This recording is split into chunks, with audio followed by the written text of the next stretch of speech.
Obviously, the elections are over, and all eyes now turn to the 2013 legislative session, and taxes and revenue will be front and center once again. This morning, we are pleased to have with us Minnesota Department of Revenue Commissioner Myron Franz, who is joined by Minnesota Management and Budget Commissioner Jim Showalter and Governor Mark Dayton's Chief of Staff, Tina Smith. They will be walking us through a short presentation about Minnesota's tax system. Commissioner Franz has been having conversations with Minnesotans throughout the state to gather tax reform ideas for Governor Mark Dayton for the upcoming legislative session, including what does fair taxation mean to Minnesotans and the business community? What should we look for in a good tax system?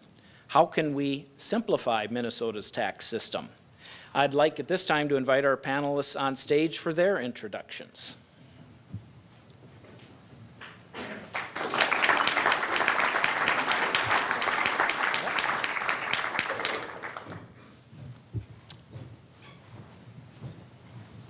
Commissioner Myron Franz, on my far left on the end here, has nearly 3 decades of tax law expertise as well as strong business and managerial experience. As Commissioner of Revenue, he supports Governor Dayton's goal of a fair and equitable tax system. Prior to his appointment, Franz served as president of Leeds Precision Instruments, which is a manufacturing and distributing company here in Golden Valley. Under his leadership, Leeds Forensic Systems, which is a subsidiary of Leeds Precision, earned the Governor's International Trade Award in 2010 for success in building global markets. Franz has been a tax attorney in private practice for 27 years, most recently as a senior tax partner at the law firm of Faegre & Benson in Minneapolis. And before joining Faegre & Benson, he was a tax partner at Gray Plant, Moody & Bennett, also in Minneapolis. He began his tax practice in 1983 with the firm of Miller and Chevalier in Washington, D.C. He has been active in the American Bar Association, the Minnesota Bar Association, and the Hennepin Bar Association, where he served on the Ethics Committee. He is a graduate of the University of Kansas Law School and has a bachelor's degree in criminal justice from Washburn University in Kansas. He is married and resides here with 2 of his sons. Please join us in welcoming Myron Franz.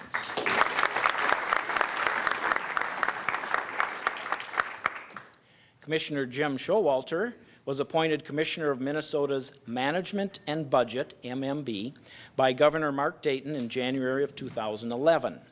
Most recently, Showalter served as Deputy Commissioner of MMB and brings a wealth of government and financial experience to the position. Over his 16 years in Minnesota state government, he has earned a reputation as a respected, nonpartisan voice on budget issues. Previously, Showalter served as Assistant Commissioner and State Budget Director. After assuming that position in 2004, he led the budget process for the state of Minnesota for 6 years. He served on the board of the National Association of State Budget Officers and frequently testified before the state legislature. He has also served as Executive Budget Coordinator for Health and Human Services and Local Government, as well as Executive Budget Officer. Before coming to Minnesota, Mr. Showalter worked as Regional Economist at the Boston Regional Office of the U.S. Department of Housing and Urban Development and as Budget Officer at the U.S. Office of Management and Budget. Showalter received his master's degree in public policy from the Kennedy School of Government at Harvard University and his bachelor's degree with a major in economics from Macalester College. He originally hails from Milwaukee. He currently lives in Eagan with his wife, Stephanie Andrews, and their 2 children. So again, please join me in welcoming Jim Showalter.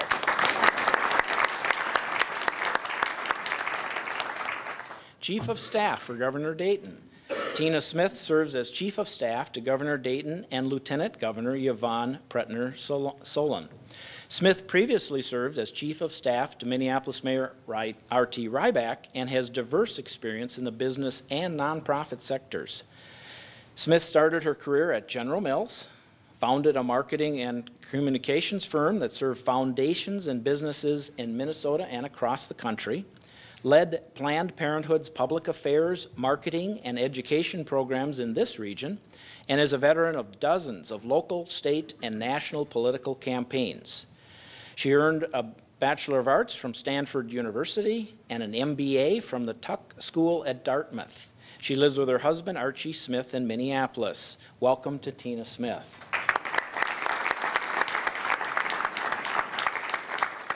With that, I will turn the program over today to Commissioner Franz. Actually, Tina will start. Oh, sorry, Tina Smith starts. Thank you. Yeah. Oh, thank you. Great. I get to start because I'm the Chief of Staff.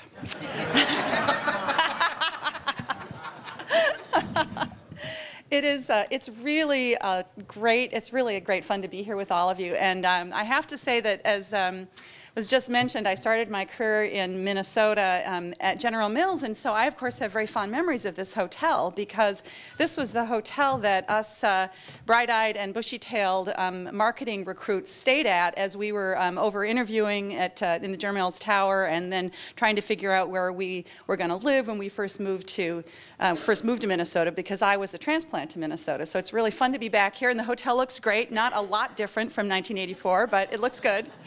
And I was also thinking about the voting that you all did a month ago about what was likely to happen in the election, and I feel pretty confident. In fact, I've got evidence, because we had a little office pool about what was going to happen in the state legislature, and I think that the number in our office predicting that the Democrats would take back both the Senate and the House was probably at around 16% too. So it was a big election day. It was a big election day on Tuesday. And as we have been adjusting to and thinking about kind of the new realities, one of the things that's been really clear to us as we think about it is that the challenges that we face and the opportunities that we face are exactly the same as they were last week and on Monday and on Tuesday and now today.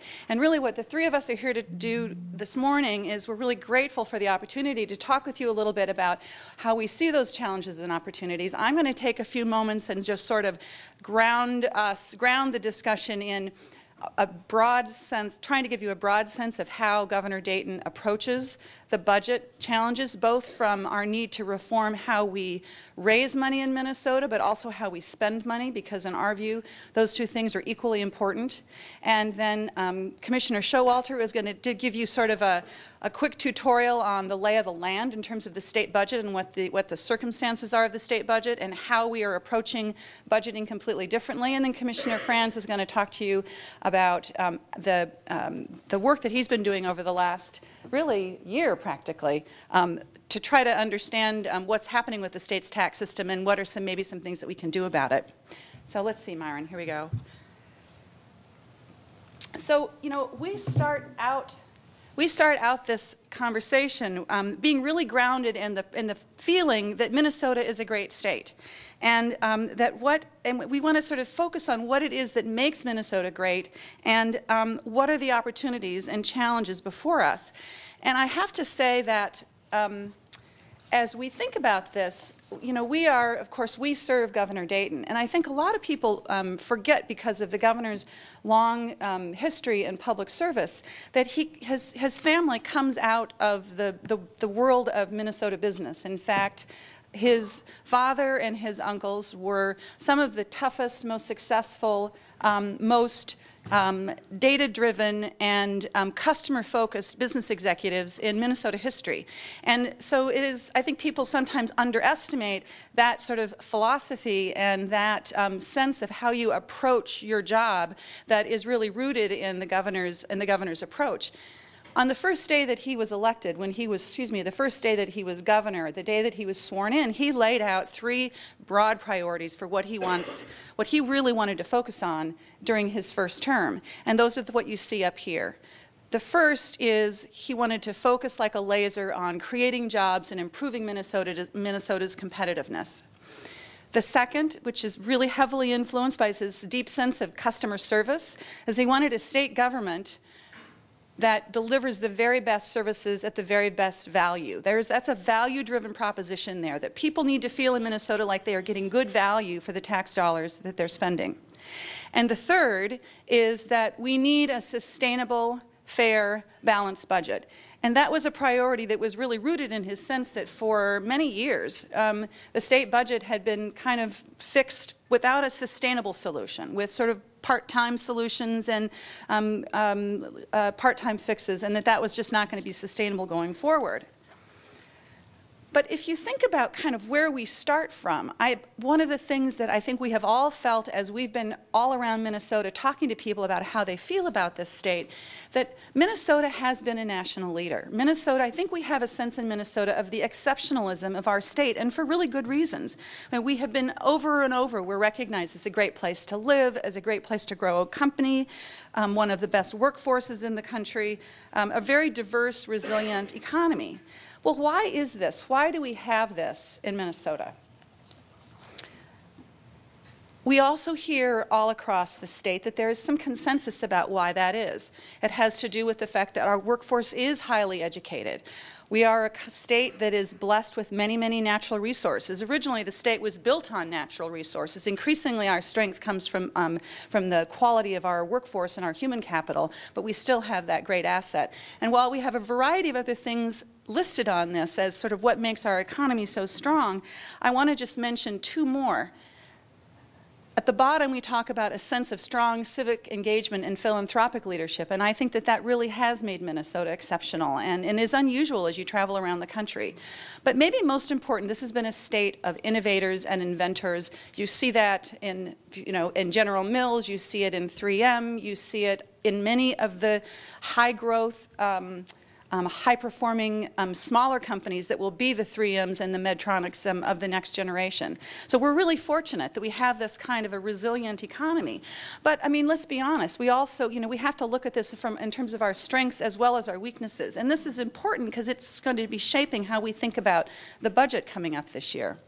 I mean, certainly we've talked some about our strengths in terms of our workforce and our education system, but we also face some real challenges. We have significant disparities in terms of the outcomes that people see in Minnesota around health, around education, around opportunities for jobs, and we can't afford that disparity because Minnesota is an increasingly diverse state. Also, it's not part of our fabric and our thinking in Minnesota that not everybody should have a fair opportunity. We also know that there have been some declines in investment, declines in investing in our transportation system, which is so important to our competitiveness, declines in investment in our higher education system, which is so important to our competitiveness. Yet we still do relatively well on things like graduation rates and the quality of this being a great place to work. The reason I go through all of this, although a little rapidly, is that I think it helps to understand sort of the context that we in the Dayton administration bring as we think about how to approach this next budget. Now I'm going to hand this over to Commissioner Showalter, and I'm flipping through a couple of these slides in just a second. But if you look at this slide here, it gives you a sense, I think, of what it is that we're trying to accomplish here. We really see the opportunity for Minnesota as an opportunity to be a state of innovation. Now, this is not a government to-do list here. I think that's super important to say. This is what we see as really a civic commitment, a commitment to expand our competitive advantage, a commitment to support an innovation-based economy, and a commitment to drive improvement in performance in the public sector. All of those things we think need to come together in this state budget that we'll be presenting in just a few short months. And we think that it is a huge opportunity for this state. You know, in 2011, the governor was elected, and he did his first budget. And I can tell you that it was, we all felt like we had our pants on fire. We had been, the election was in November. He was sworn in after that. He was certified as the next governor on December 14th, sworn in on January 3rd or 4th, I think, and the budget was presented just a few weeks later. So this, for us, is really an opportunity to put a true stamp on the kind of budget that we want for Minnesota, a budget that reforms not only how we raise taxes, but just as important, and in some ways more important, how we spend the money that we have. And this is really important. Typically in state budgets, like in many business budgets. You take a look at what the base budget was last year, you add a percentage on for inflation or for this or for that, and then you go forward. And what the governor has challenged us to do is to think about this in an entirely different way. He's asked us to say, what outcomes do we need to get? That's why this is so important. What outcomes are we going to buy with the money that we have? What can we do differently? What can we stop doing because it doesn't work anymore? And how are we going to measure results so that we know as we move forward that the money that we're spending is really delivering for the taxpayers of Minnesota? So with that as our challenge, we do face a pretty significant and complicated budget challenge before us, and Commissioner Showalter is going to tell you about that.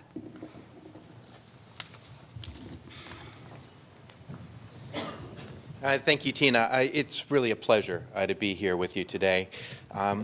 And like Tina, this space actually has a special meaning for me because last time I was here was about a year and a half, almost 2 years ago, in June of 2011.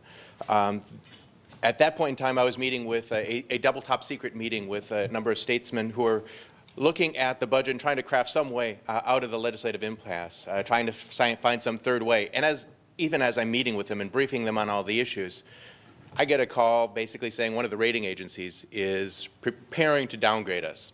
So I'm trying to talk about the very things that Tina had on the other slide of our strengths. Minnesota is a great economy. We're already seeing improvement in our employment. We were seeing so many good things happening in the state.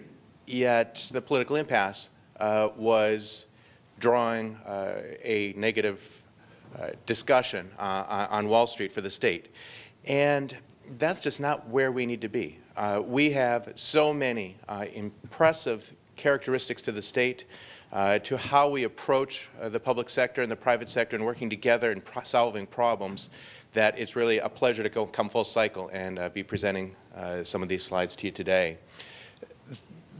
The budget itself is usually thought of just as a series of numbers. It's so much more, but we're going to start with a series of numbers anyway, because you need to get a handle on the size and the complexity of the budget. We have a number of lines of business.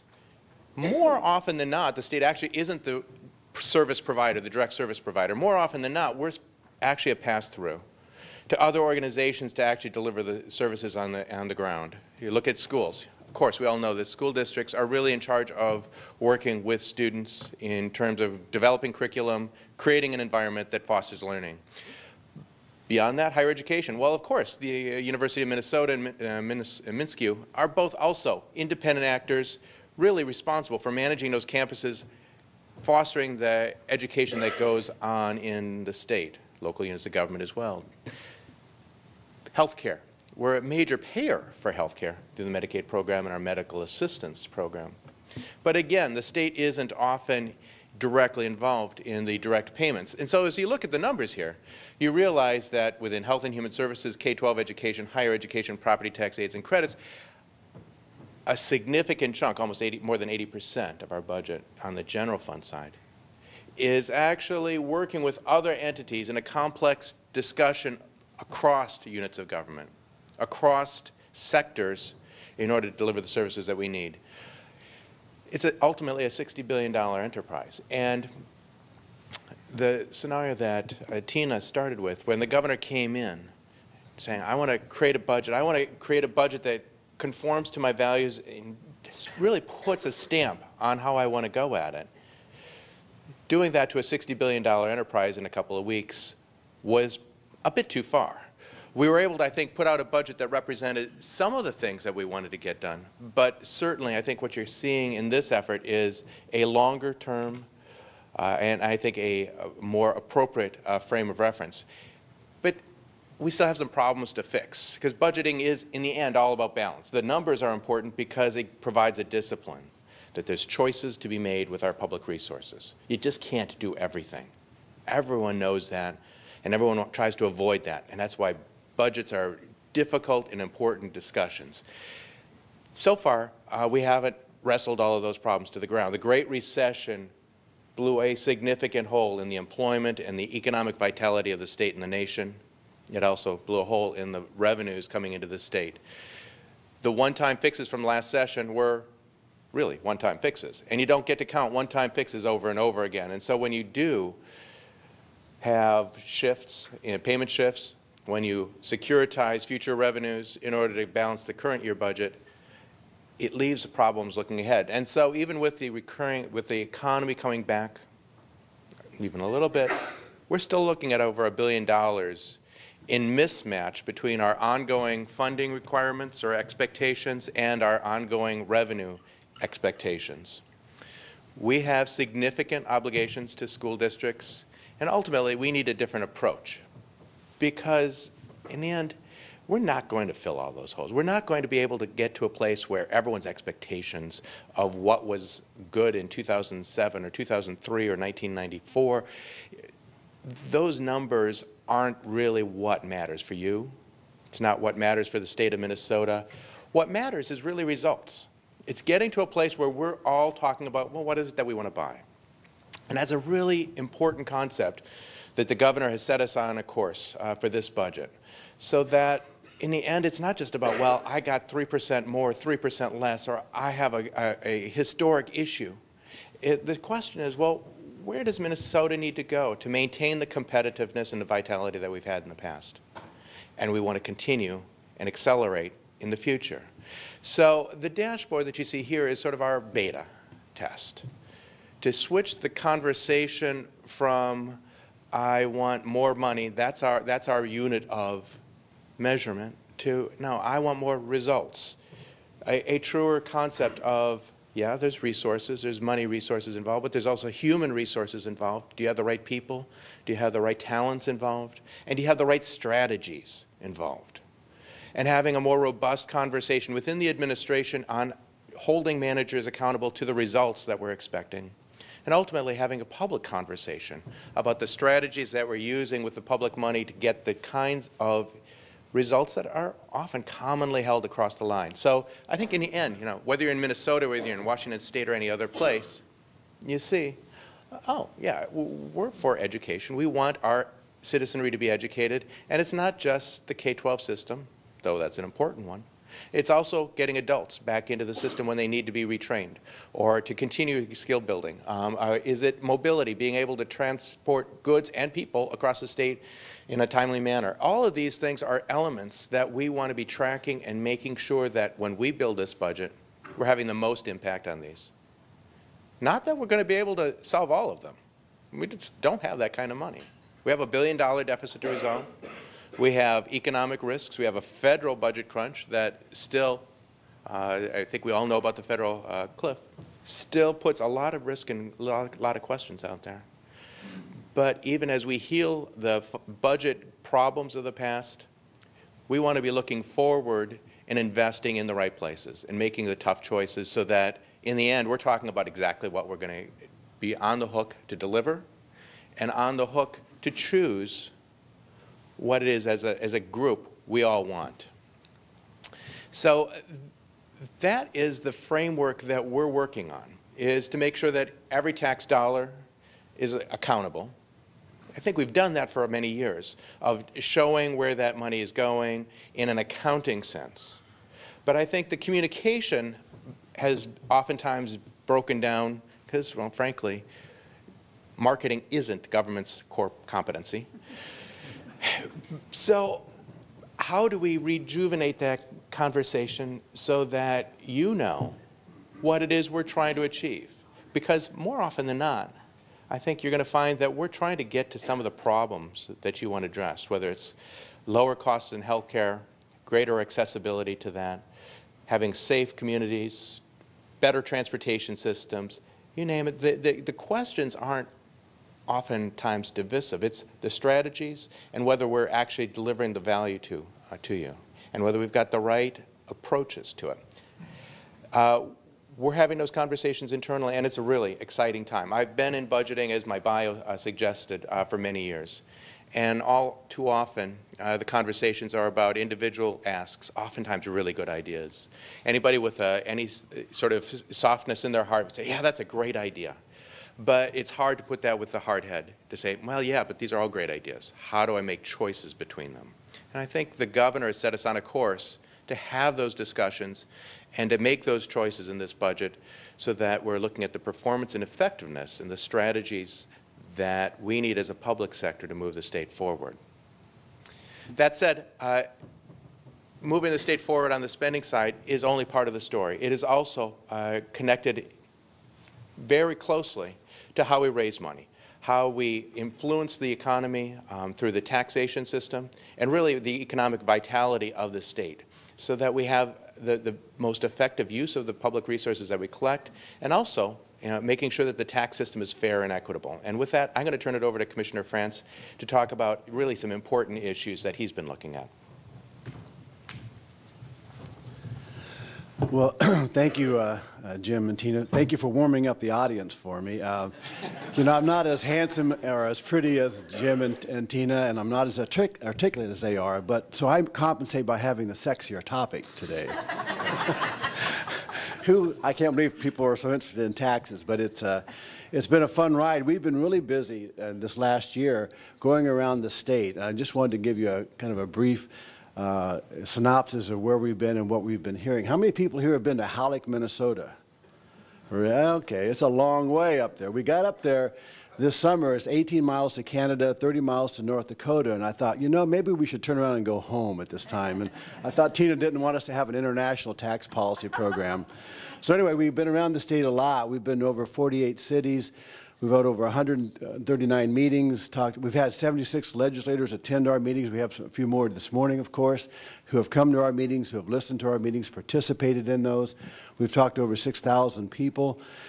We have one advisory group that we've been working with. We had the governor appointed 15 mayors from around the state to help give us advice on city, local government aid, property tax issues because of the unique problems there. We wanted to make sure we got some expert advice. They were very, very helpful.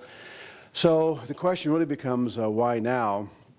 And one of the things that I want to do today is walk you through some issues, some trends, some problems that we see if you agree with them and get your response to those, because we think the time really is appropriate now to begin this discussion because, number one, we think that the Minnesota tax code has gotten out of date. We think it's gotten out of balance. We think that it's not as fair as it can be or should be. We think it's way too complex. We get a lot of agreement on that issue around the state. And we think the tax code has been picking winners and losers a lot. And one of the things we'd like to do is to get out of the business of picking winners and losers and trying to make the tax code as fair and simple as possible, provide the lowest possible tax rate we can, and let business compete on a level playing field. That's what I wanted when I was in business, was just to know that I could go out as a business person and compete and know that the fellow or the gal across the street was paying the same taxes that I was, and we were all trying to do the best we could to make money. So let's talk about the changing tax code. One of the things that we've seen over the last number of years is that the importance of jobs in terms of revenue. As you all know, we had a great run-up in jobs before the recession. They increased about 4.7%. Unfortunately, during the recession, we lost 5.6% of those jobs. Now, we're coming back. We've got 3.1% that we've earned back, if you will. We're on the road to recovery. Everyone knows it's a slow recovery. We want to do more. We can't stop. But the reason I put this slide up is really for the next one, to show you what happens with revenue with jobs going up and down. So when jobs went up 4.7%, our sales tax revenue went up 5%. And then when jobs came down 5.6%, we lost 9% of our sales tax revenue. Same thing, even more so, when you look at the income tax revenue. Individual income tax revenue spiked up when jobs increased, of course, and it came down when jobs went away. Even more so in the corporate income tax, much more volatile in terms of responding to the economic pressures. We're always going to see income taxes and sales taxes go up and down with economic activity, but this shows you the absolute importance of jobs and how jobs can help grow us out of this deficit problem. Taxes also tell part of the story, though. You know, Minnesota has been known throughout the years as a state that spent a lot of money on state and local taxes. But I wanted to show you that we've made some really changes in Minnesota. And 7 out of the last 8 years, Minnesota has been spending below the national average on state and local taxes as a percent of personal income when you compare us to the other states. So a dramatic drop in the amount of investments we've been making at the state and local level in the last 10 or 15 years. But here's another slide. Taxes don't tell you everything. Look at the Minnesota per capita income rank among the 50 states. This is a great success story. Minnesota has come from the middle of the pack in the 1950s, where our income was about in the middle compared to the other 50 states. We made it all the way to the 7th highest in terms of other states in 2004. Now, we're seeing some retrenchment on that, and we're concerned about that because one of the things we want to make sure happens in Minnesota is when we create jobs, we create really good-paying jobs. So we've seen a little bit of retrenchment here, and hopefully this trend won't continue, but we really want to continue to see our jobs in Minnesota be high-paying jobs, jobs that really pay a good wage. Here's another thing that we've seen change. You all know this, that when I was growing up in the 50s, most of the consumers' spending was on goods, not services. We had a manufacturing economy, not a service economy. That's completely flipped now, and 67% of consumer spending in 2010 was for services, not goods. In Minnesota, our tax code, sales tax code, applies to all goods are taxable unless we specifically exclude them, like food, and all services are excluded unless we specifically include them. So we really look at the economy from two different perspectives in Minnesota, and that's been changing pretty dramatically. One of the issues in our sales tax brochure, for those of you business people who have looked at that, at the Minnesota Department of Revenue, there's one page on what's taxable, and there are 4 pages on what's not taxable in Minnesota. Part of the complexity. You've all heard about the problem with the internet sales. We estimated in 2010 that we lost about $400 million in sales tax revenue for purchases made to out-of-state retailers, out-of-state catalogs, and out-of-state purchases made by businesses in Minnesota. Now, every state has the same slide. It's just a different number at the bottom. This is a national problem in the sense that Congress has several bills that they are considering that would require a seller, wherever they are in the United States, to collect the sales tax based on the destination of that good. We think it's a matter of fairness that if you're in Plymouth selling in your Main Street store in Plymouth and you're selling an item to your customers and someone can buy that same item off the internet, that they should pay the same tax, sales tax that you're collecting as a Plymouth Main Street retailer. We're hopeful that that will change next year, but that's another one of those issues where we need to come together. There's a lot of bipartisan support in Congress for changing this rule. I put this slide up here about whether Minnesota's tax system is competitive or not because we hear a lot of discussion about that, and I just wanted to make you really good consumers of the information. You know, it's hard to compare one state to another, and you really have to look at what are you comparing. For example, on the right side, the Business Entrepreneurship Council, they compare statutory rates in terms of Minnesota's statutory tax rates. And we have to be honest, the 9.8% corporate income tax rate in Minnesota is the 4th highest in the country. Well, clearly we're not going to compare very well when you compare that statutory rate to other states. On the other side, if you look at what Ernst & Young did in 2010 or 2011, they took a look at what do companies actually pay when they make an investment in a state to put in a new plant. And by looking at the actual taxes paid or the effective tax rate, Ernst & Young concluded that Minnesota really was in the top 10 for the lowest effective tax rate. So when you factor in that the personal property is not taxable in Minnesota, you have a capital equipment exemption, R&D credit. So when you factor in all these different things that can affect your actual effective rate, Minnesota's not so bad. But nonetheless, it is a problem in terms of how we compare ourselves to other states. If you look at the national level, it's the same problem. In 1986, Congress passed the Tax Reform Act. They lowered the corporate income tax rate from 46% to 34%, one of the lowest in the world at the time. Well, since then, most countries have now gone below the now 35% that we have in the United States, but the effective tax rate, the IRS estimates, is more like 20 or 22%. Well, once again, we're sort of telling the rest of the world we have a 35% tax rate when in actuality it's not really that, depending upon what you pay. So one of the things that we look at, are there ways that we can make the tax system more transparent, that this is what you actually pay, and get the rate down to a number that makes more sense and is more competitive with other states. I don't know if I should show this. Paul convinced me to do this. So, oh God. So we know what changes occurred, and in fact, I want to tell you about what's going to happen in the next 28 years, but we thought we should show you what's happened in the last 28 years. It's been I actually don't know why you're laughing. That's a real picture 28 years ago. Although I think I can tell Tina that's actually the way I looked when I interviewed for the job as commissioner. Oh, I wish, right? So, you know,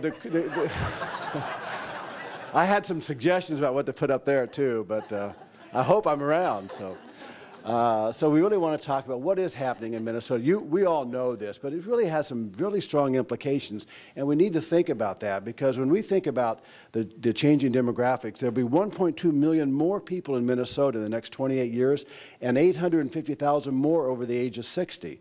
Now, I'm happy to be in that group, but the point is, where are the young people going to be to take over these new jobs, to fill our jobs and our education opportunities? So that's a real problem. But here's the reason I put this slide in here, and that is the income tax revenue stream. We all know that you pay your highest income taxes when you make the most money based on our progressive income tax system. And you tend to make your most money in your 30s, 40s, 50s, and 60s. But after that, you start to slow down or you retire. Well, if you take that previous slide and put all those folks on the right side, you can see that our income tax stream is going to be challenged in the future as our population ages. We've got to have more young people in here to make money to help pay income tax revenue to support our state system.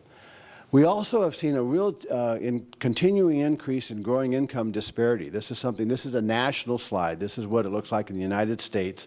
And if you look at the income disparity, you see now that the top 10% every year in the United States earn 50% of all the income in the United States. And that's been growing fairly dramatically. The middle class is shrinking. We see now the Pew Research Center sees that there's been a 10% drop in the number of folks who are in the middle income from 1971 to 2011, which is a real troubling trend. I've got to keep on moving here. So I wanted to get to the three-legged stools that I've become famous for or infamous for. You know, when we started looking at these revenue sources back in the 1970s, we had the property tax, the sales tax, and the income tax. They formed the bulk of the general fund in Minnesota, and they have for years. And they've been in balance for many, many years. But when we looked at 2010, see if there's sound. I have sound effects and props. So here we go. So we decided, well, let's build the three-legged. You're going to bring the other. Oh, thank you. I like having an assistant, especially when it's the chief of staff. So we decided, well, let's actually build these three-legged stools and see what they look like. So if you go to 1999, you see that the three sources of revenue, we had almost around 34% for income tax, we had about 34% for sales tax, and only about 30% for the property tax. So it was fairly balanced. This thing would actually sit up. Well, I'll set it over here. Thank you, assistant.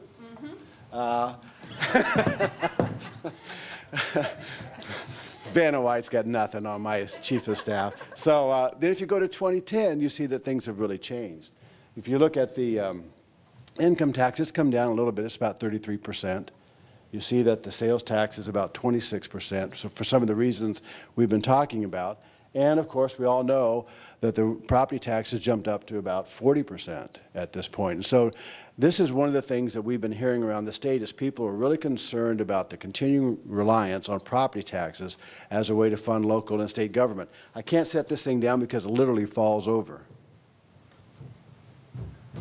The only problem with those three-legged stools is they're too big, and I have to lug them around all the time. I've got green, blue, and red on my car door now from moving those things. So let's go on. Property tax, here's what's happened since 2002. Property taxes have increased by 20% if you take into account inflation and population. So these are constant dollars.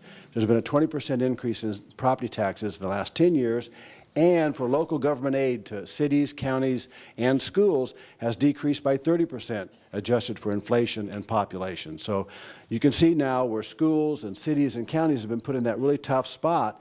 What do you do when funding is withdrawn? You have to either cut services or raise the levy or do a combination of both. Our sales tax leg is the shortest leg of the three-legged stool. We have one of the most narrow tax bases in this region, but we have one of the highest tax rates.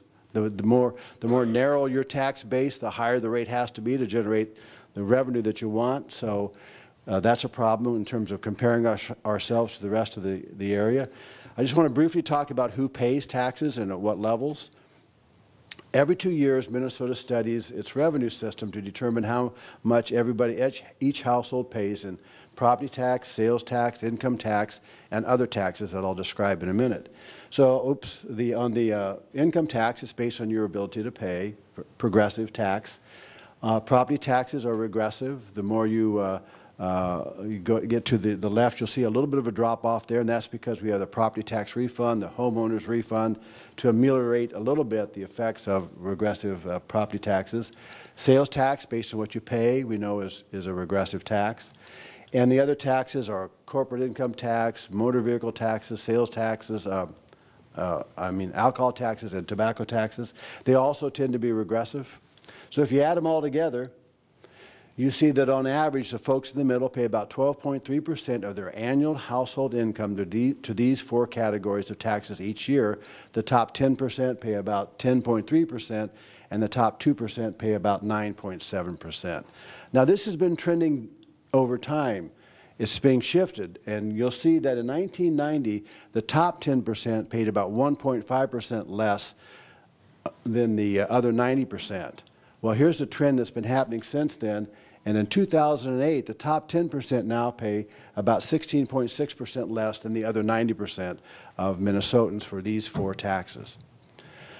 Complexity, in 1987, you only needed 6 forms to file your M1 return, and that's changed dramatically. In 2010, now you can use up to 18 forms for your M1 return. If you look at 1987, there were 9 credits, adjustments, deductions. In 2010, there are 50 on the M1 return. Property taxes, same thing. We continue to expand, make it more complex. We have the most complex property tax system in the country. The closest state to having this many classes has about 11, I think. This is an actual flow chart to figure out how to determine whether something qualifies for an ag homestead. So if you can't sleep at night, sometime give me a call. I'll send this to you, and I guarantee you you'll go to sleep instantly. Obviously, way, way too complex. Let me give you a quick test. Does a sales tax apply to a Bob Dylan album if you buy it in a neighborhood bookstore? Yeah. How about if you download that puppy on the internet, a digital download? Right, we need to change the definition, and this is something we can do in Minnesota, change the definition of goods to include digital goods. Right now they're excluded. Let me try one more. Do you pay tax on a sales tax on a Milky Way candy bar? No. Yes, you do. It is. How about this one? How about the Twix candy bar? No, because it has flour in it. It's a food. Sometimes things just don't make sense, do they? There's a long story there. We'll go on. All right. So one more issue, and then I'll turn it over for some questions. We've been talking a lot about tax breaks, and sometimes I kid around that Minnesota is the land of 10,000 tax breaks, because we do have a lot of tax breaks. The more tax breaks we have, the more holes in the code, if you will, that we have, the higher the rate has to be to generate the same amount of income. It's just pure math. There's no way of getting around that. It's like cheese. The more holes in your Swiss cheese, the bigger slice you need. Well, if you look at 2010, in 2010, we collected about $16 billion in revenue. We didn't collect, or we gave away, or we gave a credit for $11 billion in tax breaks for different kinds of activity. That's an enormous amount. It's sort of like taking 40 cents out of every dollar and saying that's not subject to tax because we've already excluded it. We don't review these annually. We don't evaluate whether they're doing what they're supposed to do, what's the return on investment, if you will, for these tax breaks. So one of the things we've been doing and talking around the state has been to try to get people to tell us what they think a fair tax system means, what they think, what can we do to make the system more simple. I think we have some agreement on that. But also we want to make sure we do things in a way that supports growth, because we have a growth pattern going on now. We don't want to do anything to jeopardize that. In fact, we want to enhance it, and we think there are ways to do that. We sort of look at this as a little car there that's going down the road. We've all had a car like this at one point where you just sort of slam the hood and keep on going and hope for the best, right? Well, we think it's really time to fix this. It needs more than just a little tinkering. We really need to put together some ideas that will, as Jim and Tina talked about, will sustain what it is we want to see in Minnesota. How can we match our revenue stream with the real priorities we have for Minnesota being a great state? So we need to work together to achieve tax reform. We obviously have a governor who's committed to working on tax reform. We need legislative champions to help us with this. We also need to have organizations like yours coming forward with issues and ideas and suggestions for us. And clearly, we need individuals also to do that. So when we go around, we ask everyone to send us their information. If we don't have time today, that's my direct dial number.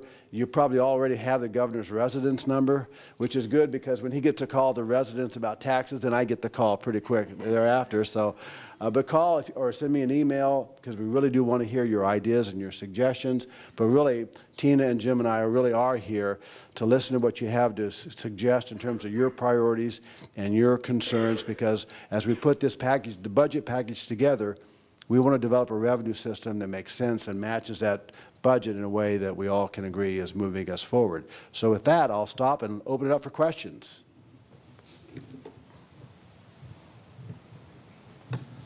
Seeing none. All right, don't be shy. We have a couple questions over here.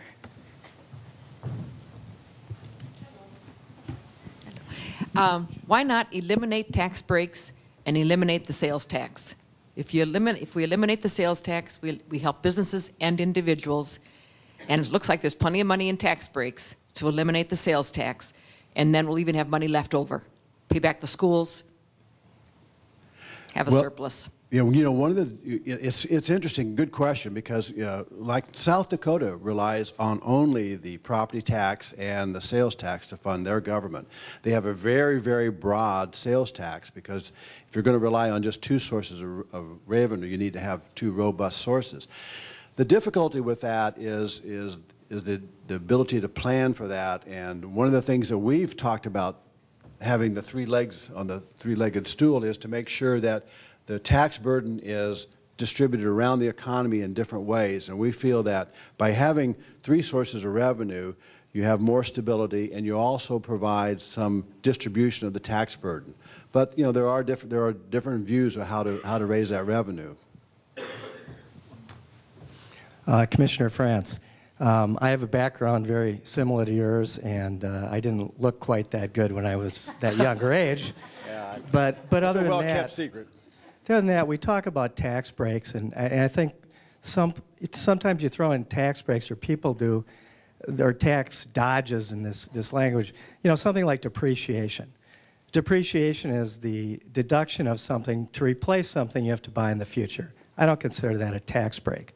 And when you talk about the complication of the Minnesota tax forms, that whole thing went pretty quick, but its additions and subtractions are a lot of them. The additions are when the federal government changes something and we don't adopt it, like we won't take a faster depreciation or a bonus depreciation, which is supposed to improve the economy, Minnesota adds it back. And then, of course, you have a subtraction over the next 5 years. So a lot of the complications are Minnesota not adopting to the federal tax code, which is our basis. And then after all that, if you still haven't paid enough tax, one of those forms was the Minnesota minimum tax, which in many times is more severe than the federal alternative minimum tax.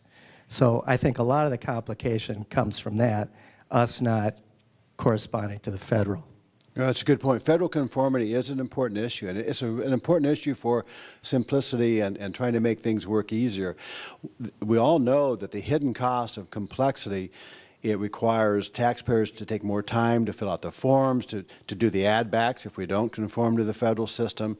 That takes time. It takes time for us to make the form, to go out and audit, and to review it. So there's a lot to be said for trying to streamline our tax system so that when we can conform to the federal government, we should. It's really been a function of money, to be honest, in the last number of years, where Minnesota has delinked from the federal income tax system is because to conform just costs too much money for our budget.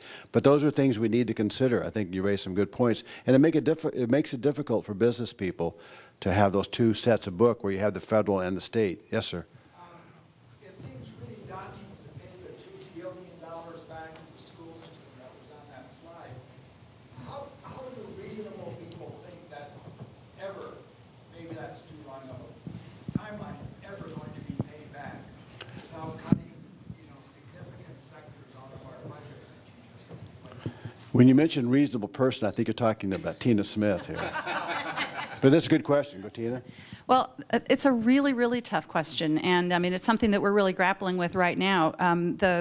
Our colleagues in the legislature might probably understand this better than I do, but the state law requires that if there is a budget surplus, the first and highest use of that budget surplus is to go to pay back the shift from the schools. And so one way of looking at this is that, you know, as the economy improves and we have, you know, kind of more, you know, revenues are going up, the first use of those new revenues will be to pay back the shift. Senator Bonoff and Senator Rest are nodding at me, so I think I've got that right.